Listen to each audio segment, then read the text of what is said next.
ko babungaki bazonga pamba te nalobaka ngo nete soko zalaka ke tokobungisa mwana mwasi moko monene wa yebana nalobaka ngo na fete ya papi mboma nete soko zalaka wana bato mingi bazomona kaka azosekisa nzoka za ba prophétie nzamba alobaka na bato lokola biso donc bakongole fo baluka ngai pamba te naza na message monene tokokufaka boye te na diaspora lobelekaki ezalaki nodi lelo mama Paulina Nzongo février so tokokufela mwana mobali moko ayebani ya monene Si merci nga pena 5 minutes merci mingi mais loko na ngana lo baboye na ngana lo ba mingi na français mais ba comprendre na français te pour monika ndenge ezali mais toi na français faut comprendre français ba comprendre te moni bat mingi ba kenda classe ba mama ba tuna bana kokumela ba solo marambo eza chaud quoi eza très chaud mais na ebisa yo problème eza boye ngai esalinga ma mingi excusez nga na longa na no merci beaucoup na mémoire à serre na moni ba témoignage ebelé et ça l'a mis partout par-ci par-là nga na kota ki Château Rouge na moni ba télévision leke belé ndenge batu bazoloba batu wana o basali ba témoignage ebelé na tikala ko mona ba on na Château Rouge te oh ya solo wa na tikala pe ko mona pe bango te mais basali ba témoignage na ba TV ebelé soko moni se kamoko matata Charles koma to so ki bo konzina biso nyonso baleki na ba Château Rouge te ba uti wapi te bazala ba la Château Rouge te biso ba tout hôtel biso ba Londres. Il faut le savoir la vérité. Moi j'ai grandi en France. On est François Hollande, on a François Hollande. Et tout ça, il s'appelle Moronamboko. Il s'appelle Fata Kimbala Moura au Japon. Il s'appelle Azara Moronamboko. Bako Sabinote. Il s'appelle Fata Kimbala Amouré au Japon. Benta. Bako Sabinote. Le s'appelle Azara Moko Namboko. Fata Kimbala Amouré au Japon. Surtout na Rafingindo. Wazana mupanzi wana vraiment ya États-Unis mboka ba exaucer mboka ba gladi Congo promo kitoko Rafingindu muto akangi États-Unis numéro 1 to kende na bango na système ba militaire 001 quoi nyase banda awa internet awa Facebook awa Google awa donc Rafingindu le présentateur la force créative Congo promo Bogoto ça na force militaire na Congo promo Congo kande le ba wata mais pas na sikoyo ba tout bandini. Moi, allez voir Congo Promo TV5.com. Rafingindo, Congo Promo Nde. Donc au nom de Jésus-Christ, nous bénissons les Congo Promo. Amen. Merci à Congo Promo TV pour tout au nom de Jésus. Avec Rafingindo, Congo Promo ne tombera jamais. Piccolo Congo Promo Nde. Congo Promo TV5.com. Sans oublier son excellence Rafingindo. Ouais, balobi Rafingindo. Congo Promo toujours, grande puissance. Comment Rafingindo, Congo Promo. Congo Promo qui t'orcos net na film. Congo Promo babunda na nango. Babunda na nango. Parce que tous na Boston on a Raf. Congo Promo. Monde entier international. Congo Promo numéro 1 Bonjour tout le monde, amis téléspectateurs de Congo Promo TV, hein, www.congopromotv5.com. Bonjour à vous et mes meilleurs vœux à tout le monde, à toutes mes fans, à tous mes téléspectateurs. C'est toujours bien moi, Bijou Meta à VIP, Bijou Meta VIP de retour sur vos écrans, des retours sur les nets, Bijou Meta VIP, Mama CC.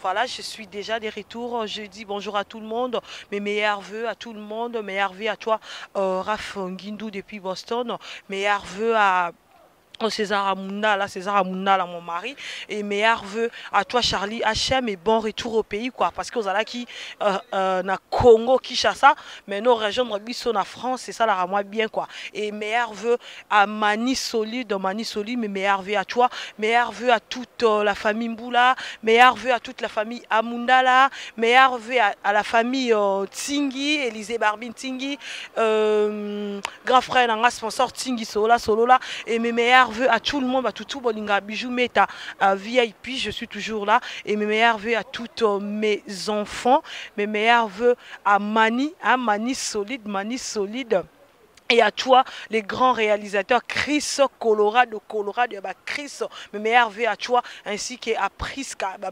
Motemaya, Chris Colorado, je vous aime beaucoup. Voilà, je suis de retour. Ça fait un bon moment que Bijou Meta a présenté sous émission T, parce que Nazaki na vacances. vacances maternité quoi. Mais voilà, aujourd'hui là on a retourné donc Bijou Meta Azanaye, Maman CC, je suis là et mes meilleurs vœux, hein, sans oublier à toi la bouche autorisée, babi, mono konabango, la bouche autorisée, mes meilleurs vœux à toi et mes meilleurs vœux aussi la news des stars, babi des pages la bouche autorisée, news des stars, mes meilleurs vœux à vous, je vous aime beaucoup. Voilà, aujourd'hui, bongo na kati ya cimetière, il y a Pantin et c'est par rapport il y a Liwa. Il y a maman Labisso, maman Pauline Zongo. Déjà, je tiens à présenter mes sincères condoléances à toute la famille Nzongo, hein, à toute la famille Nzongo, en tout cas, mes sincères condoléances de la part des Bijou Meta, VIP, maman CC, de la part des Congo Promo TV Mobimba, mes condoléances à toute la famille Nzongo, mes condoléances à toi Didier Nzongo, à Ratan Nzongo. On est ensemble, quoi. Les locaux, on est besoin de image, on est besoin de en tout cas, Charlie HM, et ça a mieux au balayer vraiment image parce que nous sommes bel et bien en direct. Il y a Pantin, il y a cimetière, il y a Pantin à Paris, en France. Donc, place Oyo. Maman Labisso, maman ministre, maman Pauline Zongo, place de quoi kotika pour apema vraiment nakimia apema asalia ebele. C'est vraiment une maman Mukazaki bien, elle est gentille, sympa. Mais c'est sœurs condoléances à toi, bébé Senzongo, Motema Emilia. On est de cœur avec toi, maman, du courage. Nzambe vraiment appelé ça yo kimia aux alamakasi et batunion sont vraiment toute la famille Zongo, toute la famille. Toza vraiment de cœur avec vous, voilà. Ne bozo monaka ba image. Awa lelo de to kotika maman la biso Pauline Zongo akopema awa na cimetière ya Pantin. Na mawana Congo Promo TV. Bijou Meta bafanda kité balobaki vraiment il faut baïa assister bango et kozala mieux et kozala bien et puis tout nyonso bolinga Bijou Meta na linga bino mingi quoi. On est ensemble, c'est juste le début de l'émission, to solo la émission na mino bolinga mingi bon mi tunaki ba question belé mais Bijou Meta ozapi Bijou Meta kenda api Bijou Meta. Je suis là, je suis de retour. Bino tout bolinganga, na linga bino ya trop, na lela bino ya fort. Ici c'est Maman CC. Maman CC. Mes meilleurs vœux à toi, NK72, hein, maman na Nelly, hein, maman na Fanny Kazadi, NK72, Nelly Kazadi, des gros bisous à toi. Mes meilleurs vœux à mon nom, Babi Papa Nanga, Bokilo Nanga, Jacques-Claude Mboula, mes meilleurs vœux à toi. Donc, tout beau, ça toujours connecté, bien scotché. Tout à l'heure, tu as vraiment la kati pour vraiment bah image, Nenge Makambo, et ça la à niveau ya Paris, bah tout beau, ça la branché sur www.Congo Promo TV. Babi Masola Bie Bandi 2017. Ouverture hein, avec Bijou Meta. Babi 2017, Toko Tiango, Nzamba Zolokumu. 2017, pas de problème. 2017, Makamba Bie. 2017, en tout cas 2017, au Bijou Meta, il faut ça la correct. Mon ami Lobeli déjà. Donc 2017, pas de n'importe quoi. Et ça l'a bien quand 2017, tout azonga. Nanzela 2017 baranda buzoba en tout cas na ignoré bino tout na 2017 donc non ça la chemin nanga quoi parce que babi star antika star Bijou Meta star César Amunda la star pour na commissaire star voilà donc tout linga bino mingi tout à l'heure to kota na kati Charlie HM pour na continuité ya émission na biso to solo là. Le vrai news par les vrais pros.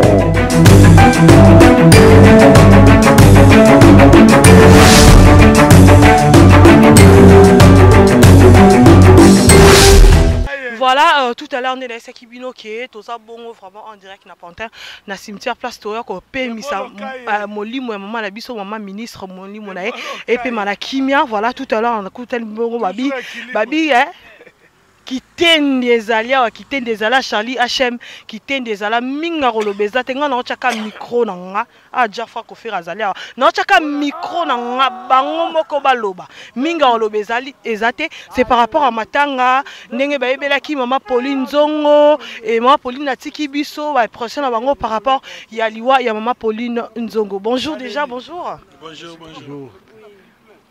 Omoni kutana Batango. Solo là déjà. Nous allons voir tout ça, mawa, tout ça, on a rendez-vous le 14. Nazana. Merci, Nazana va équilibre. HM, ozo zelanga ba image. Nazana Nikes ba kanzambe na bango. Oui, na yebi Nikes ba kanzambe na bango équilibre. Équilibre toujours. Toujours. Il fait malinga parigo. Oyo kaka parigo. Bonjour. Bonjour, voilà Congo Promo TV yeyo. Vous comprenez? Nous quand on a matanga, pour moi tout le bateau est athée, pour développer à trop. Mon le bas, surtout surtout à Paris, pour rendre hommage, pour développer nos Bruxelles.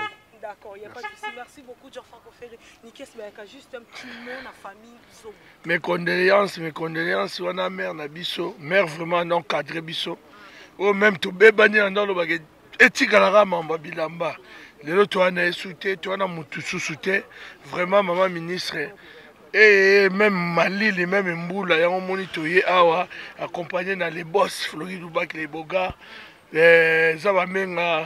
Na rifé malenga parigo vraiment toi na souci tozole là même à Philippe pleine mais tozole là kitoko. Merci beaucoup Nikes Bayakana cause juste boss un petit mot na famille zongo parce que bon ta l'émission yo Rolanda yo par rapport à Pauline Zongo et faille mobima aussi bango nini. Bon, nga vraiment ezaka moi regret mais d'abord on a souhaité mes sincères condoléances na famille Zongo Mobimba. Donc, à serre nabiso, ayamba biso na mikili, tous les années de tous les temps. Donc, serre nabiso vraiment. Donc, à Koufi, donc pareil Koufeli, donc courage dans la famille quoi. Didier Nzongo, Massa nabiso, BBC, Gelo, Arata Nzongo, tout le monde donc les petits, bah courage, na serre au dette. Donc, minga on le zate. Les beaux gars, Flori Loubaki. Merci beaucoup. Flori Loubaki, juste une minute, kaka, un message par rapport à l'Iwa Pauline Zongo et sa famille Zongo Mombani. Bon, en fait, tu as mis un Lobate, Bible Bitole Yana Bazolela. Il y a un peu de famille Zongo. Bon, on est sur la famille, et puis voilà quoi. Serro Abisso. Aza Serro a tiré témoignage dans le Château Rouge. Serro a Sogo Yo Leli dans le Château Rouge à Opesayo. Donc, au hasard dans le Château Rouge à Yebi. Au Yebi Serro a Yebi. Donc, et puis voilà, quand on a commerçant, on a des commerçants, en tout cas, paix à son âme. Que son âme repose en paix.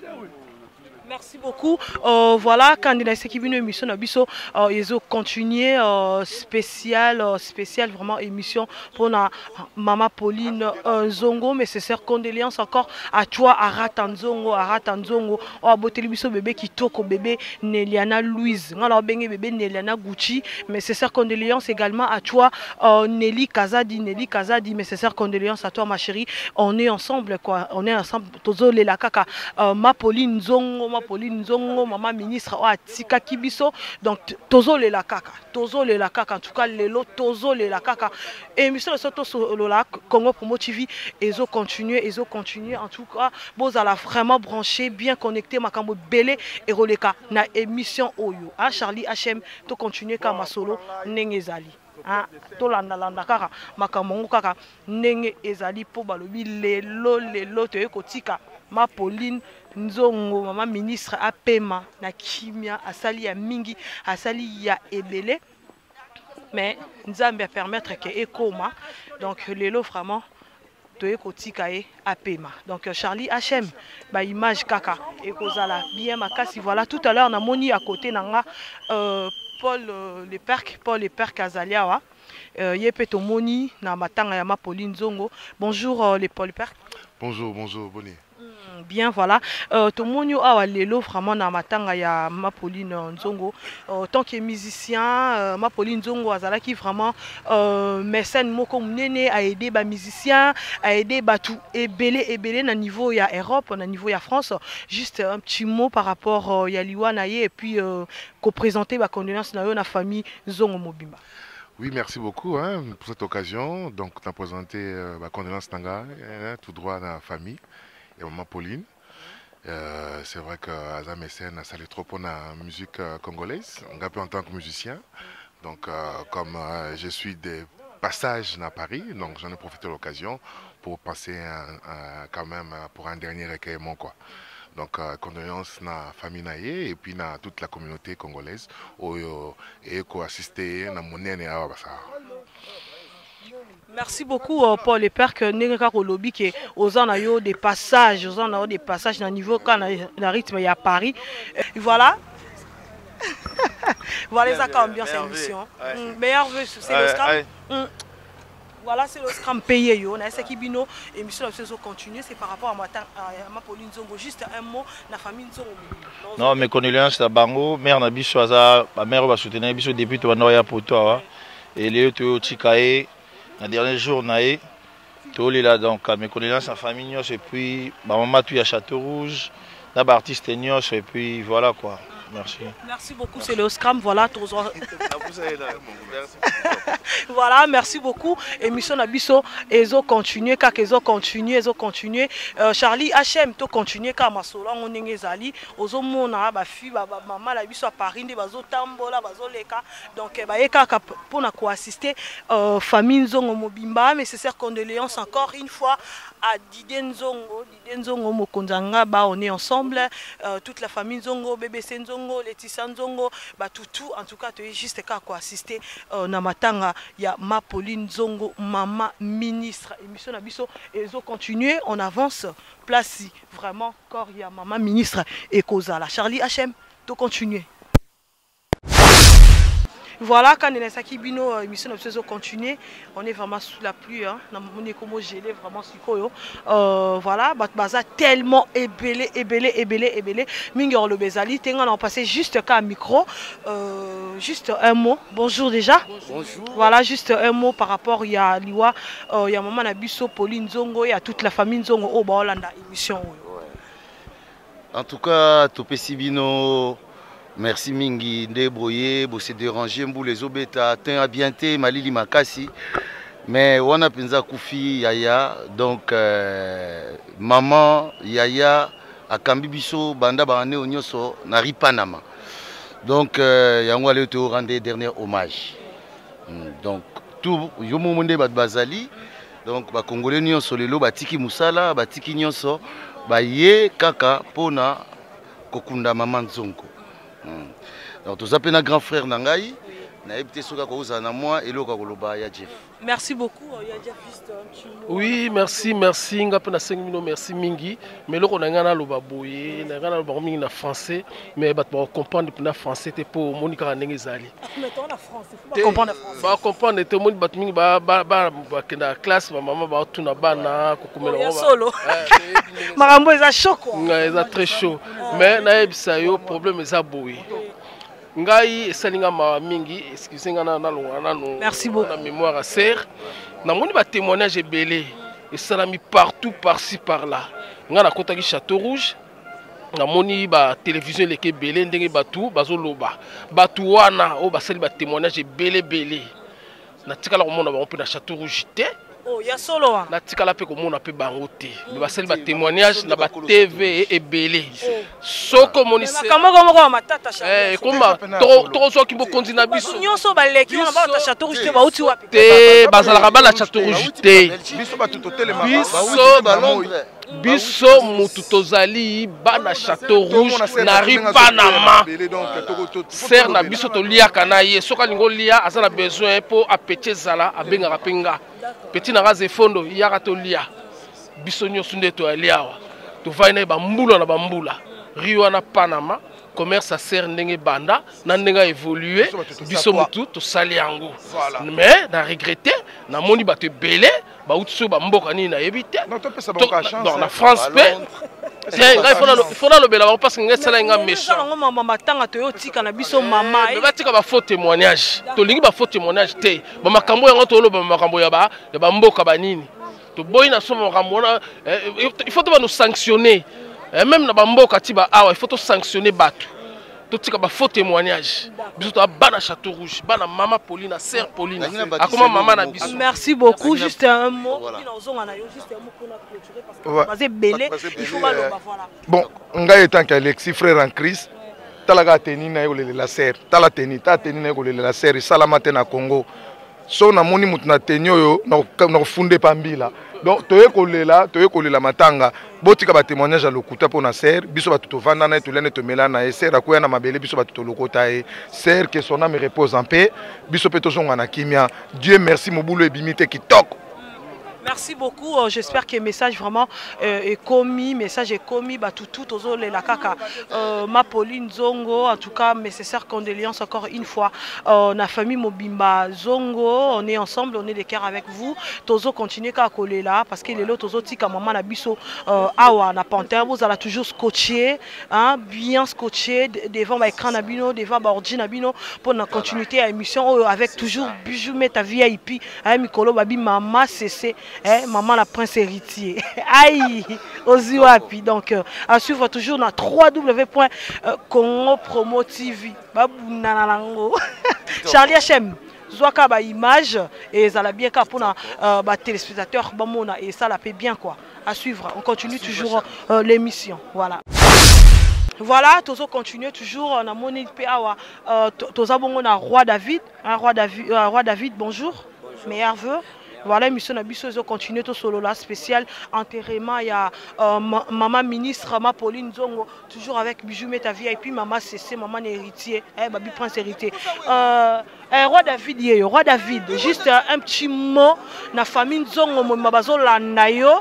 Oyebisi bango nini parce que na minute famille Nzongo mobimba toyeka kolelisa bango siko tokuta na Roi David oyebisi bango nini bazolanda yo Roi David. Ouais, mes condoléances na famille mobimba. Des anata mawa toujours là mais waza mère na biso sala ebele pour na ba musicien pour na ba vieux na biso nsone pour na ba vieux na ngamukulu bato ebele yango toye poto la sa présence ya wenge en tant que tout ça bana wenge toye ko pe sa présence pour na lele longo balobi bo lele longo na ba o ba o lele abo sepela na ba o ba o sepela toye pour kaka tout ça là pour na famille. Merci beaucoup Roi David, merci c'est gentil. Charlie H.M. Nazasu na ba maman nanga awa na sima. Bayeba ki pe ma Pauline Nzongo, maman ministre. Maman bonjour. Bonjour. Juste un petit mot na famille Nzongo pour toyeka kolelisa bango pour le nzango mokola suka. Juste un petit mot na famille Nzongo. Vraiment ngana ko bakaka merci Seigneur na occasion nyonso bato kumsaka Nzambe ali ma ministre na ebaki banda 91 dès mon arrivée en France vraiment ali maman moko témoignage na bato so bapesi na landi ezali ya solo tozali ana ninga na ngai madame Zakari Béa et puis maman Fifi donc toyebi bonheur na ye oyo asali rata mokili malama mutu bandi ma ontant to na bo moyi botango kufite. Vraiment, c'est une belle femme hein, et elle était bonne dans son cœur aussi. Et plus courageuse. Donc, Nzamba Moli Monae, pe Alimsa Masumo Nene Sonata Mokili, que son âme repose en paix. Merci beaucoup, maman. Ozana Likambo, non, ça va? Kaki, c'est na Koloba Likambo, na Kolobaka que son âme repose en paix. Voilà. Merci beaucoup, maman, c'est gentil. Donc, Ndeka Lobby, que son âme repose en paix, vraiment. Maman ministre, maman Pauline Nzongo, maman ministre, AP, ma vraiment, na kimia vraiment. Parce que ça, maman Moko a aidé presque Batu et Belé na niveau ya Europe, a aidé les musiciens à Bisso, a parmi les grands mécènes. Il y a Europe, oh, ça li pe ko tombola, benele vraiment, il y a musique congolaise, Mobimba. Donc, continuité, les autres ont continué, kaka. Et mission à Bisso, ils ont continué, Batu Baza tellement ébélé. Bonjour. Bonjour. Merci. Voilà. Merci. Tomonyo awa dilondolé, c'est juste un mot par rapport à la famille Nzongo Mobimba parce que bah la émission parce que c'est les derniers jours où tu es vraiment pour assister les sous famille Nzongo bazolanda ko isaba. En tout cas, na osenga na Nzambe apesama pour Nzongo isika ya choix parce que loko za pasi siko ezali ndenge to kende awa ebele otoye awa moko te azana makasi ya kozwaye akena na ndaku na ye. Donc de toye awa toye ko tikaye atikali to sengaka na biso bato to tikali to zaka na bolingo Nzamba pese esika choix En tout cas, merci beaucoup. Nabino Peluka, Namalili Boye, Bossa la couverture et loco. En tout cas, moi aussi, je vous dis merci beaucoup. Merci beaucoup, c'est gentil. Voilà, Charlie, HM, émission to solo là. Ils ont continué toujours sur www.congo promo TV5. Babi Bobo Narango. Congo Promo TV, avec Bijou Meta VIP, Babi Mama, c'est de retour avec force quoi. De retour avec force. Tozo continuer, tozo bongo na cimetière. Toza bongo na cimetière à Pantin Place tozo kunda maman na biso maman Pauline Nzongo maman ministre Charlie HM sakana kana image minga roloba ezali yo sakana kana image. Voilà émission na biso zo continuer na kutani susu na ba maman na ngai awa ba maman na ngai ba peka ko assister famille Zongo awa na Pantin na cimetière à Pantin. Bonjour déjà. Bonjour. Oui, maman Nangai, juste un mot na famille Zongo Mumba parce que Barolanda Bino. Ah vraiment mawa trop vraiment parce que yaki maman Boboto alinga ki bato vraiment azozang abiso. En tout cas toza na mawa. Tozo pesa la famille Zongo penza kaka. Vraiment ba courage kaka. Ba courage kaka. Biso to ba Congo à Brazzaville, to yeko lela e. Donc so moni ba Congo à Brazzaville pe ba ye parce que maman na saki maman bien. Donc ta to ko lia pe ba tabana na donc c'est bon kaka. Merci beaucoup maman. Bon, on a pas si qu'à famille Nzongo, toi la bino toujours, Torosa na bino vraiment. Merci beaucoup, c'est gentil. Charlie HM on tourne. Émission ESO continuer. Et donc émission na biso ESO continuer. Bon, toujours bien scotché na www.congo promo TV bunana la ngokaka. Voilà quand on a ça kibino naza bongo na Malolo Loris la congolaise en tout cas Malolo mes condoléances déjà. Ouais, je mets à moi c'est à boss journaliste sans complexe, journaliste très intelligente. Abala boss, les cas bata Pauline Nzongo, moi na Pauline Nzongo. Je te fais d'abord des gros bisous bonne année. Merci Malolo. Moi na Pauline Nzongo avec bijou, nengo yepoto. Bala mobala bien, c'est la commerce. Atangapé, asu mobala bien pour la Pauline Nzongo. Donc je vous remercie tous. Namseria Ouli Moucheni, Tétandai, Nekaka Boloba qui te commis la cimetière. N'a raté l'église Bijou Meta. Obi Kouetia Malili, n'a qui s'est mou à 8h du matin. Ah Malolo. Oui, Talara Ouli Moucheni Dengai, Tétandai, capitaine, junior capitaine. Ya Ouli Moucheni, merci Neto Solaki, na Sepeli. Poste Kangamara midi, mais pas servi ngana 11h46. Yango na commis église. Malolo nga moni fona landa yo okode ya Willy Moucheni nga na Rolando kaka malo toujours te tenda na Willy Moucheni équipe ko pa amone ba totini bazalia ceux qui toza lokola 12 ou 9 pour nanzo muta Alexa ba commerce mais je mets à moi c'est patron le kinangai donc zanga nombongo me ko zanga ba tuté je mets à aux intellectuels ko tana ba polémique ba fio ba bi ko tanga te ba na ngai ba sala kinduma ba tona ba sida to kunda pour nanzo mi fona ça ba to vérité. Moi j'ai grandi en France. On est François Hollande, on est François Hollande. Tout ça, on a sapeur mort en Mboko. Il s'appelle Fata Kimbala Moura Japon. Merci beaucoup Loris la congolaise. Juste pour te clôturer na yo. Parole ni nokoloba message ni nokoloba na famille Nzongo. Basa ndé soudé. Amoni mso batamuki tozo mbrouiller batu. Tolinto tia batu songi. Famille wana balingana mingi. BBC Nzongo, Leti Nzongo, Platini Nzongo, Arata Nzongo, Didier Nzongo, Odette Nzongo, Bébé Nangai, Leti Nzongo. Bon, on a la polémique na bisoté. Amoni tozalia, Bijou Meta, na côté place Bakundi, nazana un message, Moria Willy Mouchena Tindelakio, n'a pas son message. Tétandai, le seul boss qui possède des avions, il s'appelle Tétandai. Sapeur Azara Moro Namboko, Bako Sabinote, il s'appelle Fata Kimbala, à mourir à Japon. Benta. Bako Sabinote, le sapeur Azara Moko, Namboko, Fata Kimbala mourir au Japon. Merci beaucoup. Voilà, l'émission de continue. Voilà, je suis avec Babi, mon papa Djanana. Papa Djanana. Yeyo, Ayepeka ko assisté Namata, vraiment, il y a ma ministre, ma Pauline Nzongo. Déjà, bonjour papa. Bonjour petite sœur. Oui, en fait, Toya Aka pour nous assister. Matanga, il y a ma Pauline Nzongo. Juste un mot, message, la famille Nzongo mobile. Oui, nous avons présenté ma condoléance à la famille Nzongo. Je témoigne à José Belé. Pauline Nzongo, c'est pire que dans la carte. Tu vas ni moi trop. Na ibi papa na bango à l'époque Nzongolaise. On a bien habitué na carte bakine. naye kokuta bana na ye nyonso awa surtout Pauline nazoloba na compte ya bamusicien lokola nga naza mokolo na bango tozopresente bongo bacondoléance na biso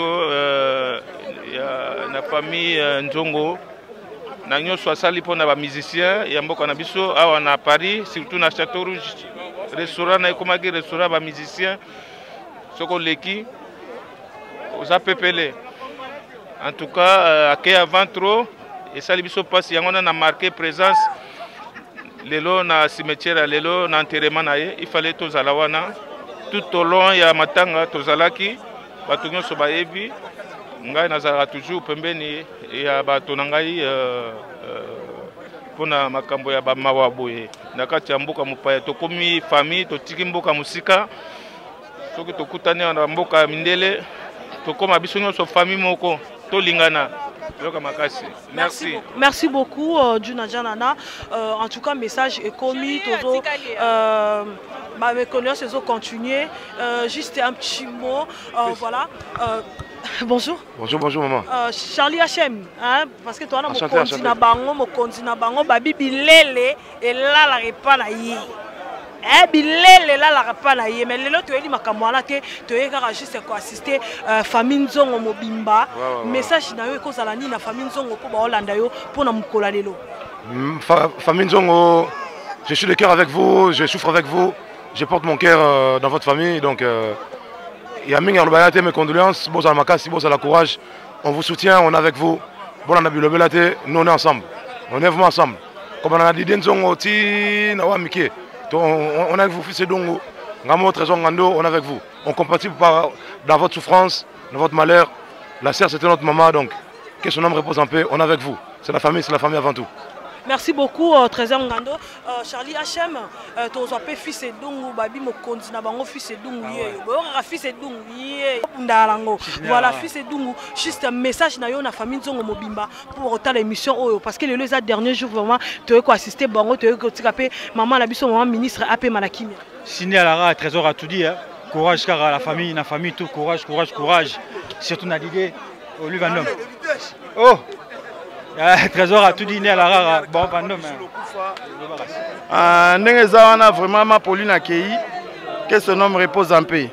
Na osenga famille Nzongo courage toujours famille Nzongo et l'embate bazala soudé bazana boyokani na osenga ma Pauline ala mama batunyo surtout pe yaya batunyo surtout na komona nga Louis Vandom na osenga famille Nzongo bo ala soudé bozala ini apesa na biso mbote na famille a Selebula apesa mbote na Selebula kati apesa mbote na Bijou Lokufa apesa mbote pa ya vie cerveau seigneur Kos apesa mère Malou apesa papa Wemba apesa Marie Misamu apesa la biso mbote et pa batunyosu.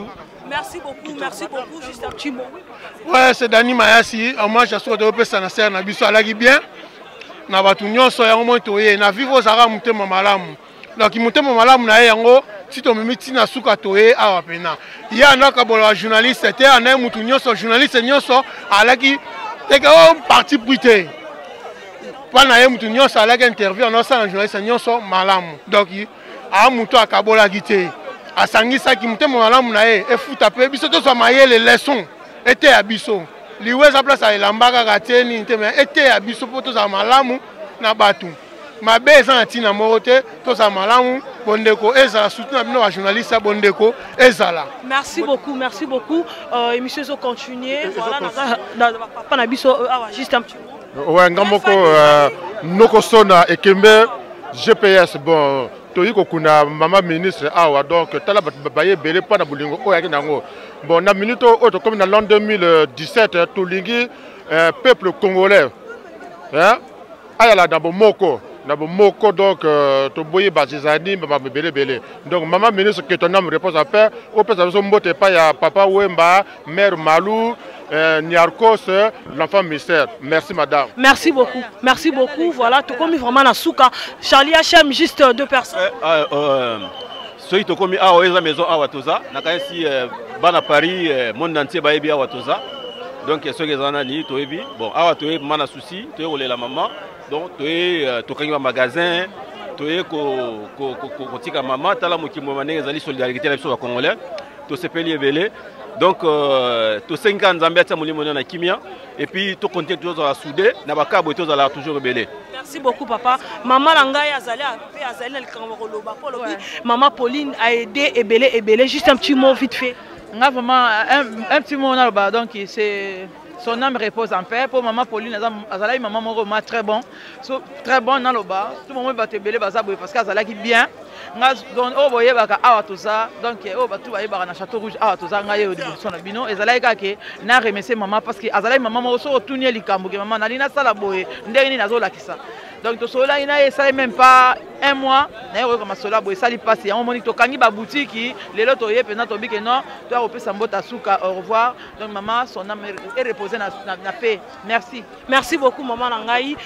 J'espère que famille Nzongo Mobimba bozala kaka makasi bozala makasi voilà toza bongo pe susu awana Jani Fay babi Franco na bango Luambo na bango bonjour déjà mes meilleurs vœux. Merci pareil. Voilà to monyo awa vraiment na matanga ya ma Pauline Nzongo je ne sais pas ce que qui Pauline Nzongo personnellement mais to monyo awa juste message na yo na famille Nzongo Mobimba Landa. Ouais bon on a tenu un message à condoléances na Facebook déjà mais nayebi maman nayebi qui est sur la pe na ye nayebi na Château Rouge donc nayebi azaki mécène moi munene ane ko aider ba comédien ba musicien donc ayi vraiment maman donc paix à son âme na la mingi kuto batene bi paix à son âme nzamba paix à maman munene na kimia vraiment. Merci beaucoup Yafai. J'espère que le message vraiment est commis na famille Nzongo Mobimba. À suivre bon la nakara émission na biso to solo avec Bijou Meta babi mama c'est mo konzi na yo. Voilà, na côté na ce soir na moni babi babi les vieux na biso siatou là to moni awa susu na matanga ma Pauline Nzongo juste un message na yo un petit mot na famille Nzongo Mobimba.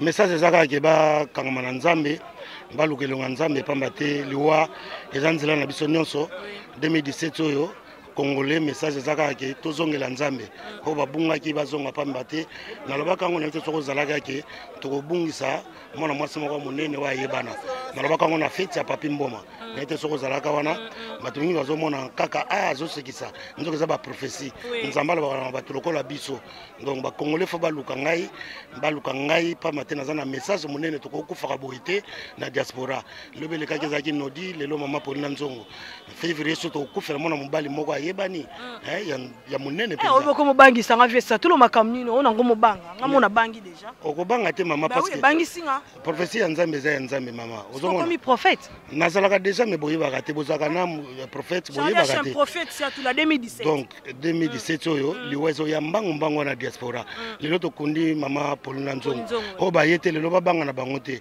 tokozonga susu na cimetière ya Pantin likamni ni bo Nzambe na ngai likamni ni problème nini o ba yete va s'inquiéter na nini donc on a février donc toya otika yo ndenge nini po ozoloba boye eza prophétie Nzambe mutazoloba na ngai bokoyo ko na ngai ndenge nyonso tu bokoyo ko baka nga ba sete molimo ezotungisa ngai molimo Nzambe etungisa kozonga wa kala mingi te na février tozonga suswa asham ngana ombanga na ngana mwa mobali na ngali wa aza pena ayebani penza bayembaka ye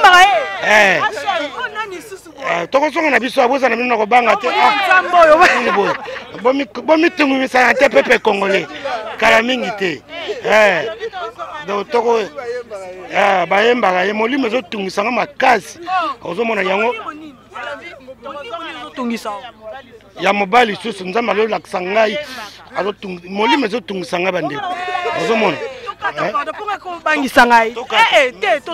merci beaucoup surtout pour makambo boye esenga somo esenga nzoto malili donc tokata émission tosuki awa Charlie Hachem.